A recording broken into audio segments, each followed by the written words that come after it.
Assalamualaikum dear learners. Today in the chapter of socialization, we will study the outcomes of socialization. The objective of this lecture is to define and discuss the outcome of socialization.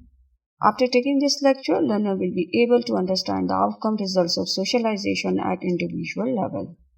Outcomes of socialization. Following outcomes are achieved as the function of socialization: gender roles, linguistic competence, cognitive competence, moral development, and work orientations. Number 1. Gender roles. The gender assigned to the infant boy or girl has a major influence on the socialization and life experience of that child. अब जो birth के time पर एक बच्चे को जो है वो उसका जेंडर असाइन हो जाता है और ये नेचर की तरफ से होता है कि वो लड़का है या लड़की है, लेकिन उसके इस जेंडर का उसकी सोशलाइजेशन पर बहुत गहरा असर होता है और उसी जेंडर का जो है वो उसके लाइफ एक्सपीरियंसेस भी जो हैं उसमें भी एक उसका रोल आपको दिखाई देगा. Children are exposed to the models of masculine and feminine behaviour. अब बच्चे जो हैं वो चूँकि उनके जेंडर के मुताबिक उनसे सोसाइटी कुछ स्पेसिफिक जो है उनकी एक्सपेक्टेशंस होती हैं. लड़के से डिफरेंट एक्सपेक्टेशंस होती हैं और लड़की से डिफरेंट एक्सपेक्टेशंस होती हैं. इसी तरह डिफरेंट कल्चर में, डिफरेंट सोसाइटीज़ में डिफरेंट नॉर्म्स होते हैं और उन लिविंग पैटर्न होता है, लाइफ स्टाइल होता है. तो उस सोसाइटी स्पेसिफिक कल्चर में रहते हुए जो है वो कुछ मैस्कुलिन करैक्टरिस्टिक्स और फेमिनिन करैक्टरिस्टिक्स जो होती हैं वो पर्सन में डेवलप होती चली जाती हैं और स्ट्रॉन्ग होती चली जाती हैं.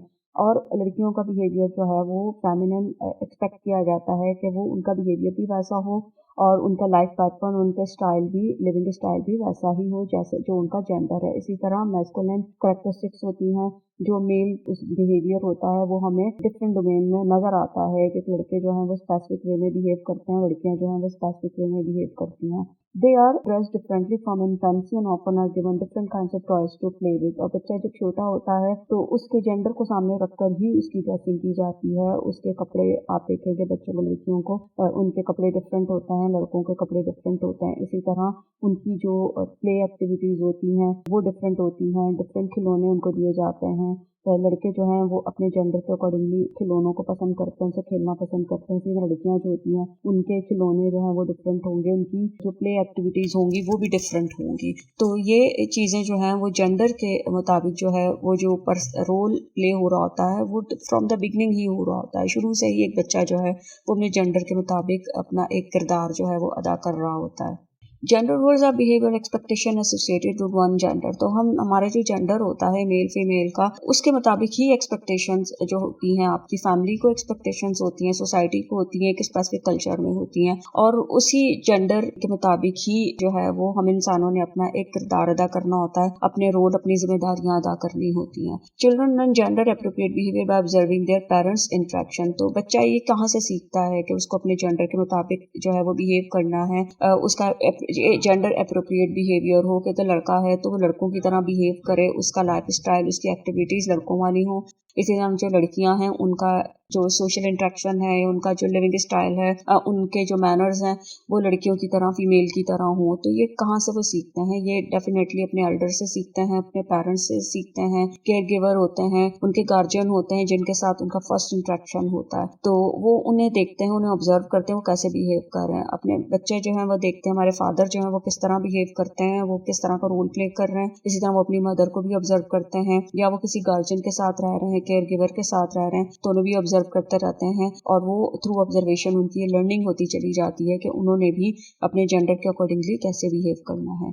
Gender role definition vary by culture. लेकिन डिफरेंट कल्चर में जेंडर रोल डेफिनेशन जो है वो डिफरेंट है, डिफरेंट कॉन्सेप्ट होगा. बहुत सी वेरिएशन आपको नजर आएंगी.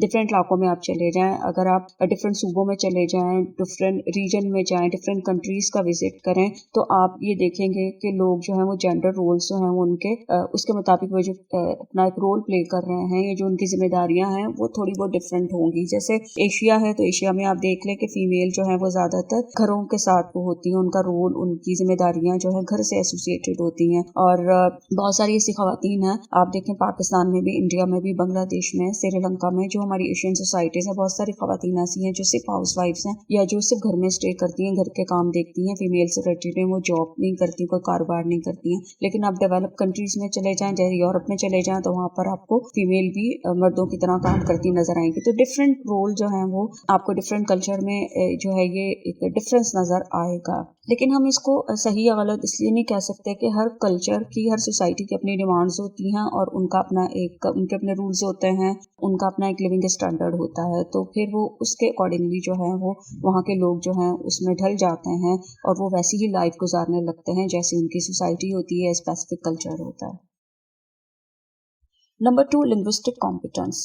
Using language to communicate with other is the prerequisite for full participation in social groups. अब जब social groups के साथ एसोसिएट करना होता है, सोसाइटी में मूव करना होता है, लोगों से मिलना मिलाना होता है, तो वहाँ पर आपको एक लैंग्वेज जो है वो ज़रूर आनी चाहिए जिसके ज़रिए आप कम्युनिकेट कर सकें। डिफरेंट कल्चर में, डिफरेंट सोसाइटीज़ में मुख्तलिफ ज़बानें जो हैं वो बोली जाती हैं और वो लैंग्वेज सीखना जो है वो बहुत ज़रूरी होता है। अगर वो लैंग्वेज आप नहीं सीखेंगे, जिस इलाके में आप रहते हैं, जिस सोसाइटी में रहते हैं, अगर वहाँ की ज़बान नहीं आती होगी तो फिर सोशल ग्रुप्स के साथ जो है वो रिलेट करना या सोसाइटी में अपना कोई किरदार अदा करना, अपना रोल प्ले करना या एक्टिविटीज को परफॉर्म करना मुश्किल हो जाता है। तो जो फुल पार्टिसिपेशन होती है किसी सोशल ग्रुप में, किसी सोसाइटी में, किसी माहौल में, उसके लिए कम्युनिकेट करना और जो है वो राब्ता करना लोगों से ज़रूरी है और उसके लिए एक ज़बान जो है वो आपको आनी चाहिए और जो वक्त के साथ जो है ये बच्चे जो है वो सीखते चले जाते हैं। The child's acquisition of speech reflects both the development of the necessary perceptual and motor skills and the impact of social learning. अब बच्चे जो हैं वो जब वो स्पीच को किसी स्पेसिफिक ज़बान को सीखते हैं तो वो उनकी डेवलपमेंट को जो है वो जाहिर कर रहा होता है। उसकी इंडिकेशन होती है कि बच्चा जो है उसकी परसेप्चुअल एबिलिटी भी डेवलप हो रही है, उसकी मोटर स्किल भी डेवलप हो रही है और उसकी जो सोशल लर्निंग है कि जो उसकी सोशलाइजेशन हो रही है, वो लोगों से रिलेट कर रहा है, लोगों से मिलना मिलाना सीख रहा है, मैनर सीख रहा है, अपने जेंडर के मुताबिक किरदार अदा करना सीख रहा है, अपने रोल्स, अपनी जिम्मेदारियां निभा रहा है, डिफरेंट एक्टिविटीज कर रहा है, स्कूल जा रहा है और वो सोशल सेटिंग में है और वो सोसाइटी से एसोसिएट कर रहा है, तो वो उसकी चीजें जो डिपेंड करेंगी उसकी जबान पर कि वो उसको सीखता है। तो उसकी जो एबिलिटी होगी, जबान सीखने वाली एबिलिटी होगी, वो उसकी बेसिकली एक डेवलपमेंट को और उसके डिफरेंट स्किल्स को जो है वो जाहिर कर रही होगी कि इसमें ये बच्चे में ये एबिलिटीज मौजूद हैं जिसकी वजह से वो डिफरेंट एक्टिविटीज परफॉर्म कर सकता है। तो उसकी जो ये जितनी उसकी मोटर स्किल्स हैं, परसेप्चुअल स्किल्स हैं, इसका उसकी सोशल लर्निंग पर गहरा असर होता है। अगर एक बच्चे को जबान ही प्रॉपर तरीके से नहीं आ रही, वो अंडरस्टैंड नहीं कर पा रहा है कि उससे क्या बात की जा रही है, वो सुन नहीं पा रहा, वो समझ नहीं पा रहा, कॉम्प्रिहेंड नहीं कर पा रहा और वो अपनी एज के मुताबिक जो वर्ड्स को सीख नहीं रहा कि जिसके जरिए वो अपनी बात का इजहार कर सके, वो अपनी नीड को एक्सप्रेस कर सके, अपने आइडियाज को एक्सप्रेस कर सके, तो उसकी सोशल लर्निंग जो है वो ठीक नहीं होगी। Language is important in the socialisation of gender. तो जेंडर की भी एक जो है जेंडर के साथ सोशलाइजेशन होती है, उसमें लैंग्वेज का बड़ा किरदार होता है। अब देखें कि जो बच्चे होते हैं छोटे, तो लड़के जो है लड़कों की तरह बात करते हैं कि मुझे ये चाहिए, मैं यहाँ जाऊंगा, मैं ऐसे करूंगा, और जो लड़कियां होती हैं वो कहती हैं कि मैं इस काम को ऐसे करूंगी और मुझे पता है, मैं जानती हूँ। तो ये उनको डिफरेंस पता चलता है कि वक्त के साथ के लड़के हैं वो इस तरह बात करते हैं और लड़कियां इस तरह बात करती हैं। यहाँ पर लैंग्वेज का जो जेंडर बेस्ड जो डिफरेंस है उसका मकसद हरगिज नहीं है कि दोनों में जो है वो कोई सुपीरियर है या ये कोई इंफीरियर है, बल्कि ये लैंग्वेज का होता है कि लड़के जो है स्पेसिफिक वर्ड्स भी यूज करते हैं और लड़कियां जो हैं वो अपने हिसाब से स्पेसिफिक वर्ड्स यूज करती हैं। तो ये लैंग्वेज जो होती है ये बेसिकली ये डेवलपमेंट होती है। तो ये डिफरेंट देखना और उस वर्ड्स को प्रॉपर किस सिचुएशन में कैसे यूज करना है,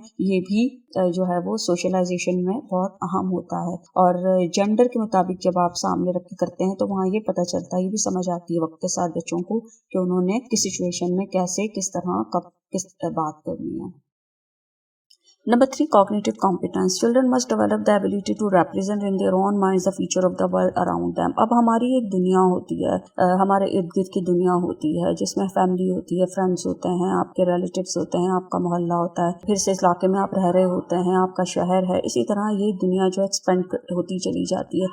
तो बच्चे जो होते हैं उनको शुरू में इस चीज़ की समझ नहीं होती, लेकिन जैसे जैसे वो बाहर की दुनिया में कदम रखते हैं, इंटरेक्ट करते हैं, सोशलाइज होते चले जाते हैं, तो उनको समझ आना शुरू हो जाती है। दुनिया की करेक्टरिस्टिक्स किस तरह की है, दुनिया लोग हैं इसमें क्या है क्या नहीं है, किस तरह के हैं, पॉजिटिव नेगेटिव, उसकी क्या ब्यूटी है, ये सारी चीज़ें जो है वो उन्हें अंडरस्टैंड होना शुरू हो जाती हैं। उनके जहन में जो है वो इमेजेस बनना शुरू हो जाते हैं, परसेप्शन फॉर्म होना शुरू हो जाता है। तो बच्चों के अंदर ये एबिलिटी होनी चाहिए कि वो दुनिया के हवाले से अपने माइंड में जो है वो किस तरह के उनके परसेप्शन फॉर्म वो करते हैं, उसको याद रखते हैं, क्योंकि ये सारी चीज़ें जो हैं वो मेंटल प्रोसेस में वर्क करती हैं।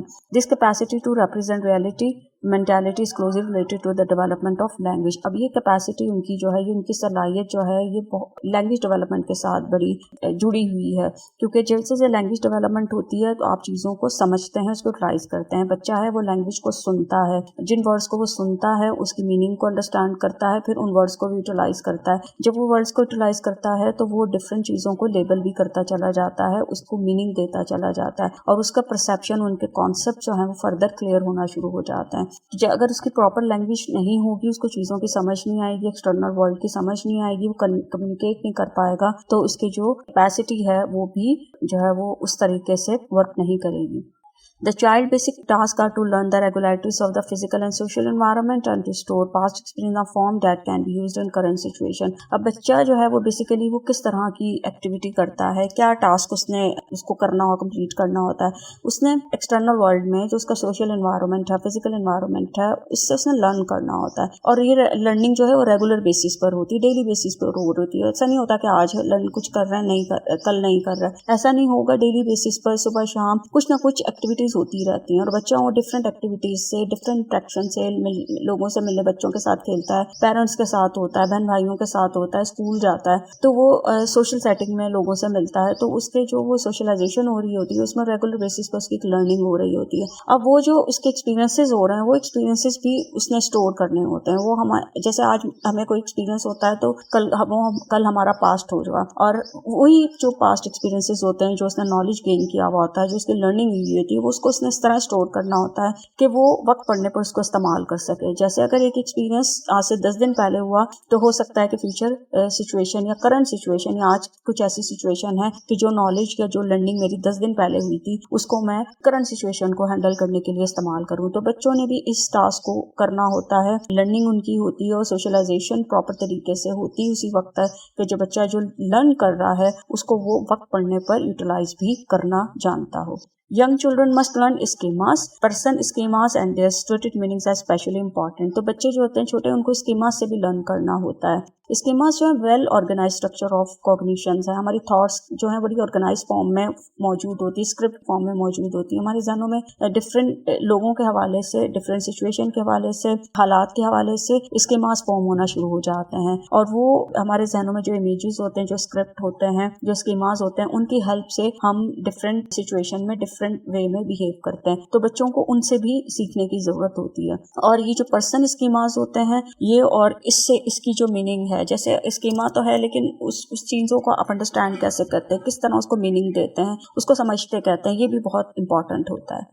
The particular schemas and evaluation that children learn are influenced by the social class, religious, ethnic and other subculture grouping to which those who socialize them belong. अब ये जो कुछ schemas हैं जो बच्चे लर्न करते हैं और उसको evaluate करते हैं, उसको इसकी बेसिस पर किसी चीज़ों को अंडरस्टैंड करते हैं, इंटरप्रेट करते हैं, सिचुएशन को, मीनिंग को अंडरस्टैंड करते हैं, मीनिंग को यूटिलाइज करते हैं, वो जो schemas है उनकी evaluation है, उस पर सोशल क्लास का बड़ा असर होता है। बच्चे किस क्लास, इकोनॉमिक उनका बैकग्राउंड क्या है, वो किस इलाके से ताल्लुक़ रखते हैं, उनका मजहब क्या है, उनका कल्चर, या वो जो कोई स्पेशल ग्रुप जिससे वो बिलोंग करते हैं, इन तमाम चीज़ों का उनके स्कीमास पर बड़ा असर पड़ता है। और उनका जो वे इवैल्यूएशन है, चीज़ों को इवैल्यूएट करने की, सिचुएशन को इवैल्यूएट करना है, लोगों को इवैल्यूएट करना है, किसी इवेंट को करना है, तो उस पर इन तमाम फैक्टर्स का बड़ा असर होता है। और ये सारी चीज़ें जो हैं उसकी कॉग्निटिव कॉम्पिटेंस में रोल प्ले करती हैं।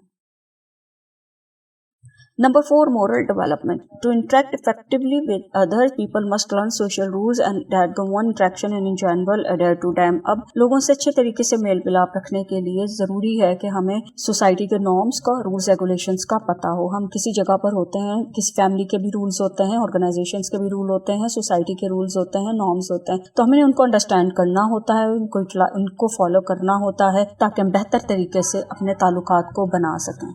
Beliefs about which behavior is acceptable and which are unacceptable for a specific person, specific situation are term norms. अब हमारे कुछ beliefs होते हैं, हमारे कुछ सोच होती है कि भाई ये behavior जो है ये acceptable है, ये unacceptable है, ये ठीक है, ये ठीक नहीं है, वो do's and don'ts और क्या सही है क्या गलत है, उसमें हम differentiation भी इस फर्क भी करते हैं। तो ये सारी चीजें जो है different situation के हवाले से जो हमें हमारी learning हो रही होती है कि हमें गलत और सही में फर्क करना आता है। हमारे कुछ beliefs होते हैं और हम कहते हैं कि भाई ये आपको इस चीज की इजाजत, इस चीज की इजाजत नहीं, या इतनी अंडरस्टैंडिंग पर्सन के अंदर होती है कि उसको पता हो कि उसने किस सिचुएशन में कैसे बिहेव करना है, क्या बोलना है, किस तरह बोलना है, उसका लिबास कैसा होना चाहिए, उसकी लैंग्वेज कैसी होनी चाहिए, उसके जो लाइफ स्टाइल कैसा होना चाहिए, ये सारी चीजें जो है वो नॉर्म्स कहलाती हैं।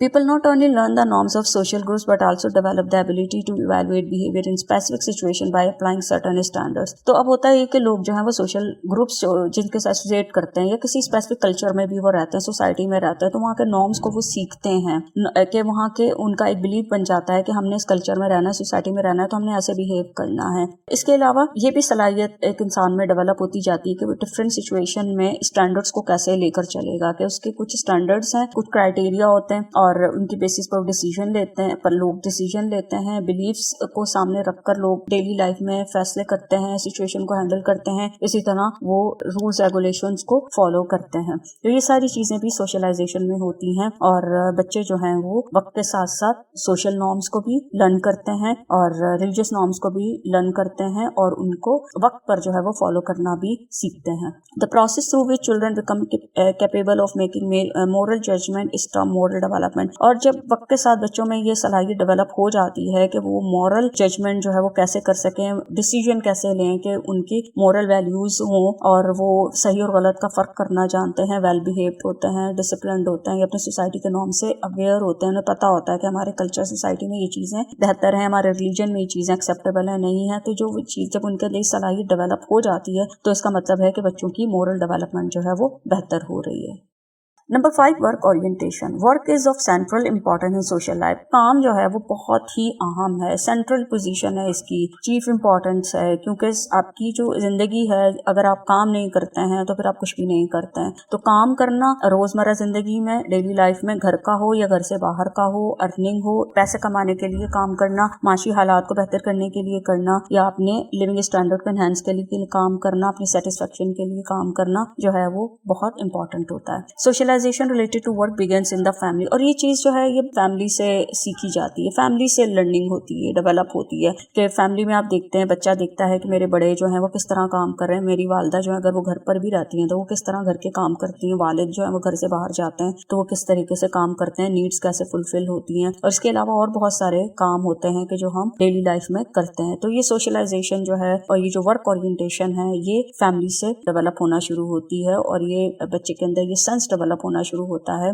कि भाई उसने काम करना है। Adults in different occupation should different orientation toward work and these orientation should influence how they socialize their children। अब एडल्ट डिफरेंट फील्ड में काम करते हैं, कोई डॉक्टर है, कोई इंजीनियर है, कोई टीचर है, कोई साइंटिस्ट है, कोई पुलिस मैन है, कोई डिफरेंट कोई पॉलिटिशियन है या कोई जर्नलिस्ट है, तो डिफरेंट ऑक्यूपेशंस हैं, कोई कारपेंटर है, कोई बिजनेसमैन है। तो ये डिफरेंट हमारे इर्द गिर्द हमें डिफरेंट वैरायटी के काम करते हुए लोग नजर आते हैं। और ये जो एडल्ट काम कर रहे होते हैं इनको काम के हवाले से इनको पता होता है कि ये काम है, इनमें डिफरेंस पता होता है, इनके बेनिफिट्स, एसोसिएटेड बेनिफिट्स का पता होता है और इनकी ओरिएंटेशन जो है वो इस हवाले से बड़ी वास्ट होती है। और ये ओरिएंटेशन जो है वही बच्चों की सोशलाइजेशन को इन्फ्लुएंस करती है कि जैसे काम के हवाले से जितनी समझ है एडल्ट्स को तो वो फैमिली में होंगे तो वो क्यों कर रहे हैं, किस लिए कर रहे हैं, क्या कर रहे हैं, कितनी देर काम कर रहे हैं, कितनी ऑनेस्टी के साथ कर रहे हैं, कितनी जिम्मेदारी के साथ कर रहे हैं और वो किस तरह के उनको बेनिफिट्स मिल रहे हैं, उनको फिजिकल बेनिफिट्स कैसा हो रहा है, उनका इमोशनल बेनिफिट्स हो रहे हैं, फाइनेंशियल बेनिफिट्स हैं। तो ये सारी चीजें जो हैं ये बच्चे जो हैं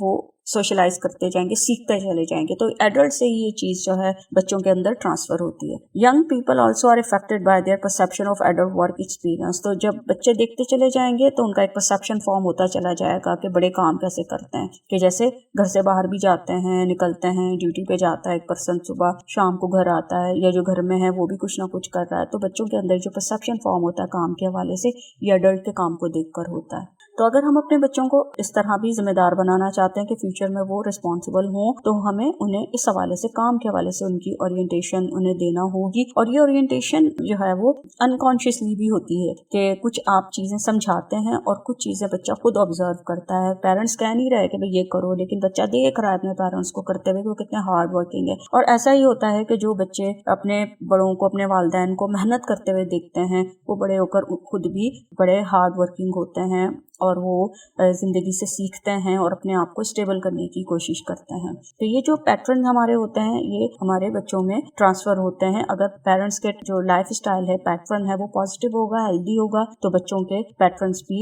जो हैं वो हेल्दी होंगे और फंक्शनल होंगे। तो ये सारे आउटकम्स हैं जो सोशलाइजेशन की वजह से, इस प्रोसेस की वजह से जो है वो हमें मिलते हैं। कि रिजल्ट हमें मिलता है कि अगर बच्चों की सोशलाइजेशन का प्रोसेस जो है वो सही हो रहा है, तो फिर बच्चों में जेंडर रोल से रिलेटेड एक सेंस डेवलप होगा। उनको पता होगा कि उनके जेंडर के बेस पर उनसे क्या एक्सपेक्टेशन है और वो उसको फुलफिल करने की कोशिश करेंगे, अपनी जिम्मेदारियां निभाएंगे। इसी तरह उनकी सोशलाइजेशन के थ्रू उनकी लिंग्विस्टिक कॉम्पिटेंस, उनकी लैंग्वेज बहुत अच्छी डेवलप होती है, उन्हें बात करने का तरीका भी आ जाता है, मैनर्स भी आ जाते हैं। फिर उनकी कॉग्निटिव एबिलिटी उनके अंदर डेवलप होती है, चीजों को कैसे अंडरस्टैंड करना है, इवेल्युएट करना है, और उनका मेंटल प्रोसेस बड़े पॉजिटिव वे में वर्क करता है। इसी तरह उनकी मॉरल डेवलपमेंट होती है, उनमें sense of right and wrong develop होता है और वो नॉर्म्स और स्टैंडर्ड्स, रूल्स, रेगुलेशंस को फॉलो करने वाले होते हैं। और इसी के साथ उनमें वर्क ओरिएंटेशन भी होती है। उन्हें पता होता है कि वक्त के साथ उन्हें उनकी ये जिम्मेदारी है और उन्हें आगे चलकर काम करना है, और उनके अपने फाइनेंस को इंक्रीज करना, फाइनेंशियली खुद को स्टेबल भी करना है, जरूरतें पूरी करनी, अपनी भी, अपनी फैमिली की भी, अपने से एसोसिएटेड लोगों की भी। इंसान एक हैसियत है एक बेहतर इंसान होने के।